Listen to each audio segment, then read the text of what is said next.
Monsieur Porcel, bonjour. Vous allez bien? Oui, installez-vous, je vous en prie. Merci. Alors, où en êtes-vous?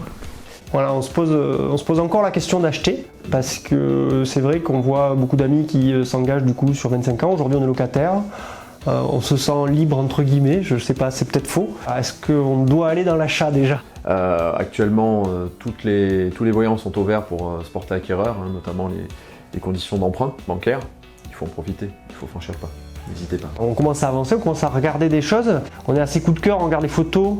Il va falloir, j'imagine, quand on va arriver dans le bien, se déterminer en regardant certaines choses et être assez précis peut-être quand on va rentrer dans ce bien et pas se laisser avoir. Effectivement, il faut faire un petit peu retomber le premier coup de cœur.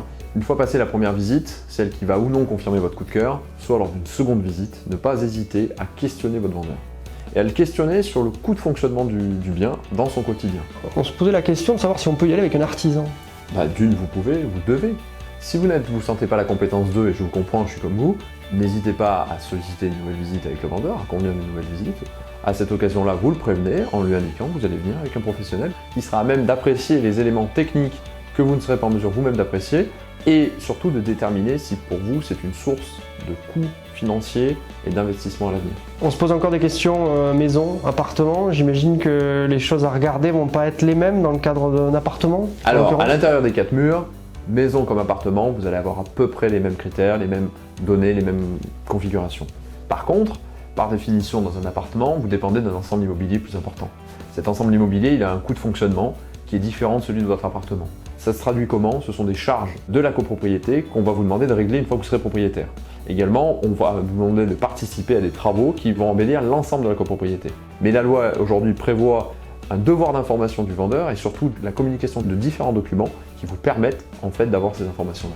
Comment on fait pour lire ces documents? Parce que j'ai l'impression que c'est des documents de spécialistes et nous on n'est pas spécialistes. Il ne faut pas hésiter à nous consulter, il ne faut pas hésiter à nous interroger. On n'a pas un regard technique, mais on a l'habitude et par notre expérience d'avoir un regard, on va dire, vigilant et attentionné à votre égard pour vous permettre d'attirer votre attention sur les points importants. Les diagnostics, on a entendu parler, c'est des choses obligatoires? Alors c'est une obligation, effectivement. C'est une obligation qui est à la charge du vendeur. Ce dossier de diagnostic, il va aussi vous apporter une source d'information importante. Certaines sont primordiales, notamment concernant par exemple l'installation électrique ou l'installation de gaz. Allez demander au vendeur, n'attendez pas d'être dans le bureau de votre notaire pour justement en prendre connaissance. Il ne sera jamais trop tard, mais ça sera plus difficile psychologiquement. On s'inquiète un petit peu sur l'engagement financier que va représenter cet achat. Comment on fait pour anticiper ces coûts? C'est quoi les coûts exactement? Alors, 3 postes de dépenses. Le premier que vous maîtrisez le mieux, le prix. Autre poste de dépense, les frais d'acte, les frais d'acquisition, aussi dit frais de notaire. C'est-à-dire l'ensemble des coûts nécessaires pour devenir propriétaire. Considérez que vous êtes entre 7,5 et 8% du prix d'acquisition. À ces coûts-là, il faut ajouter quand même tous les frais liés à votre dossier de prêt. J'imagine que vous allez recourir à un prêt. Il faut l'envisager, il faut le prévoir, ça rentre dans votre enveloppe globale qui sera indispensable pour réaliser votre acquisition.